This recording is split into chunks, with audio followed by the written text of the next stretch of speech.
सावरकर और अंबेडकर की दोष ये थी, वो नेहरू से ज्यादा पढ़े लिखे थे।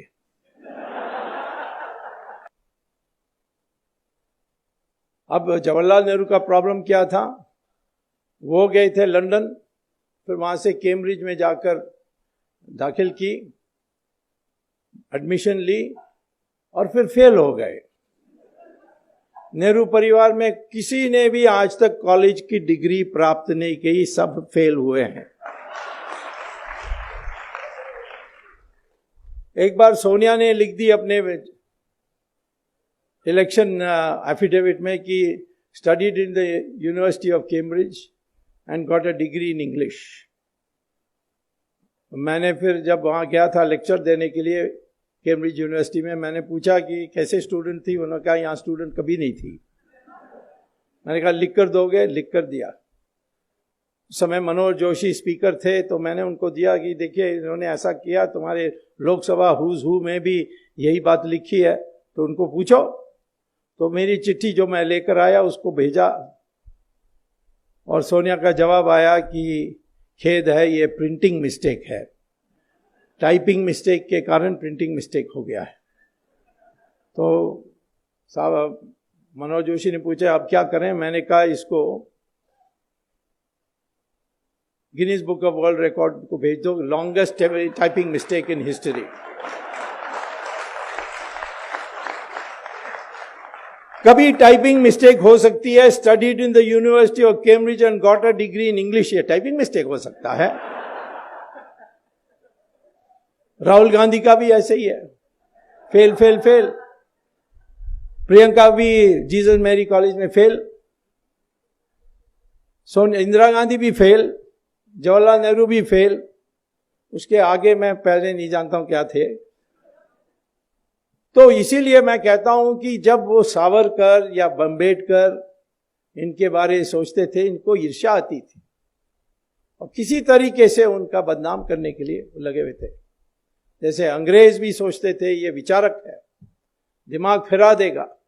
जो मकौले ने देश में, हमारे देश में हीन भावना पैदा की, वो हीन भावना को ये हटा देंगे और फिर लोग खड़े हो जाएंगे। सुभाष चंद्र बोस के डर में अंग्रेज छोड़कर गए। ये किसने कहा?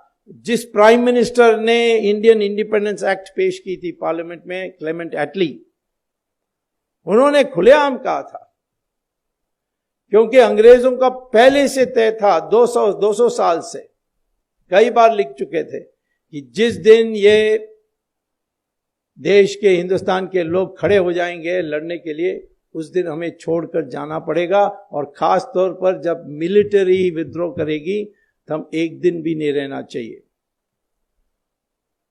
क्योंकि पहली बार जब Robert Clive battle of Plassey जीतने के बाद मुर्शिदाबाद में जुलूस निकाल के गए, तो 5 लाख लोग इकट्ठे हुए, सब ने गुलाब की फूल उसकी पथ में डाली।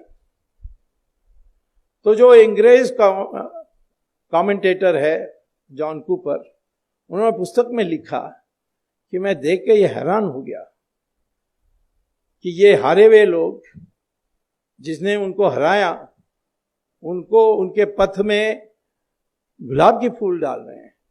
यदि इन 5 लाख लोग पत्थर उठा के फेंकते तो क्लाइव का नाम और निशाना कभी होता नहीं।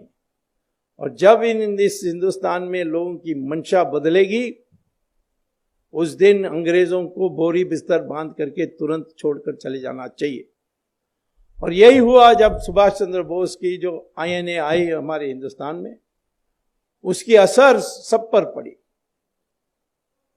और विद्रोह हुआ, नेवी का विद्रोह हुआ, जबलपुर से आर्मी में रिवोल्ट हुआ, पूना से लोग निकले जुलूस निकाल के। तो सारे देश में एक आर्मी का विद्रोह दिखाई पड़ा 1940 में। उस समय उन्होंने ये तय किया कि अब जाएंगे, और महात्मा गांधी ने एक बड़ा संगठन बना दिया। महात्मा गांधी की जो कंट्रीब्यूशन है कोई कम नहीं कर सकता। उन्होंने जो कांग्रेस पार्टी सिर्फ कॉकटेल पार्टी जैसे थी, उसको बढ़ाकर उन्होंने मास बेस्ड पार्टी किया था। कुछ भी सिद्धांत हो, कितने भी गलत हो, परंतु उन्होंने एक मास बेस्ड ऑर्गेनाइजेशन तैयार किया और अंग्रेजों को विश्वास था कि ये हमारी पीछा ना करेंगे और इसीलिए पावर इनको देकर चले जाएं। गांधी ने सारे पीसीसी प्रेसिडेंट को बुलाई और कहा कि किसको बनाना चाहिए कांग्रेस प्रेसिडेंट, क्योंकि वही बनने वाला था प्राइम मिनिस्टर। तो 15 में 14 ने कहा सरदार पटेल, एक ने गांधी के पटाभी सीतारामन ने कहा कि जवाहरलाल नेहरू को बनाना चाहिए। गांधी ने सरदार पटेल को कहा तुम मत बनो, जवाहरलाल नेहरू के लिए कंसीड कर दो। तो जिसको मेजॉरिटी नहीं थी, मेजॉरिटी क्या, एक ही यस था पीसीसी प्रेसिडेंट्स में, उसको अध्यक्ष बनाया और वो प्रधानमंत्री बने। अन्याय हुआ सरदार पटेल के साथ। बाद में गांधी ने मोरारजी देसाई को बताया, मोरारजी देसाई ने मुझे बताया कि गांधी ने कहा कि यदि मैं जवाहरलाल को नहीं बनाता तो ये विद्रोह करते हैं और अंग्रेज उसी बहाना में छोड़कर नहीं जाते। मेरा इरादा था कि जैसे बन जाएं और अंग्रेज चले जाएं, फिर मैं दूसरा कदम उठाऊंगा जिससे सरदार पटेल के लिए मौका मिलेगी। और वो उनकी जो प्राइवेट सेक्रेटरी हैं गांधी जी की, उन्होंने पुस्तक लिखा है last will and testament of Gandhi, Mahatma Gandhi. उसमें वो कहते हैं कि गांधी ने आखिर वक्त वो मरने के पहले जो बिरला हाउस छोड़कर जाने वाले थे, तब सरदार पटेल मिले कि मैं अब बर्दाश्त नहीं कर सकता हूँ, मैं छोड़ के जा रहा हूँ वापस गुजरात। तब उन्होंने कहा नहीं, तुम रुक जाओ, मैं कांग्रेस का 2 टुकड़ा करूँगा और एक टुकड़ा आपके पास और दूसरा टुकड़ा जवाहरलाल नेहरू के पास। आपको पता है कि 90% तो सरदार पटेल के साथ ही जाती, और इसीलिए रुक जाओ। और वो गए और उनकी हत्या हुई और फिर ये इतिहास में सारा चीज बदल गई। और उसमें जवाहरलाल नेहरू ने एक तो अफवाहें उड़ाई कि सरदार पटेल ने लापरवाही दिखाई होम मिनिस्टर होने के बावजूद, और उन पर संदेह, आरएसएस पर बैन। एफआईआर में आरएसएस का नाम कहीं नहीं है, ट्रायल में आरएसएस का नाम कहीं नहीं आया, लेकिन दुनिया भर में प्रचार कर रहे हैं मिस्टर राहुल गांधी आजकल की आरएसएस ने महात्मा गांधी को मारा। अब उनको तो इतिहास नहीं पता है, जो सिखाते हैं चर्च में वही बोलते हैं बाहर। लेकिन सावरकर को कॉन्स्पिरेसी का हिस्सा बनाया, बाद में छूट गए, नो एविडेंस, लेकिन वो धब्बा लगा के रखे। और धीरे धीरे अब सावरकर की रिकग्निशन आ रही है। सावरकर की Indian independence, first war of Indian independence 1857, और बाद में उन्होंने हिंदुत्व पर जो पुस्तक लिखी, उससे हमारी लोगों की मंशा बदलने लगी। लेकिन क्योंकि कांग्रेस की राज थी,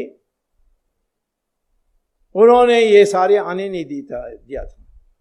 उन्होंने सोचा कि यदि हिंदू इकट्ठा हो जाएंगे तो फिर हम कभी चुनाव नहीं जीत सकते, क्योंकि हिंदू को विभाजित करो जात पर, प्रांत पर, भाषा पर, और अल्पमत को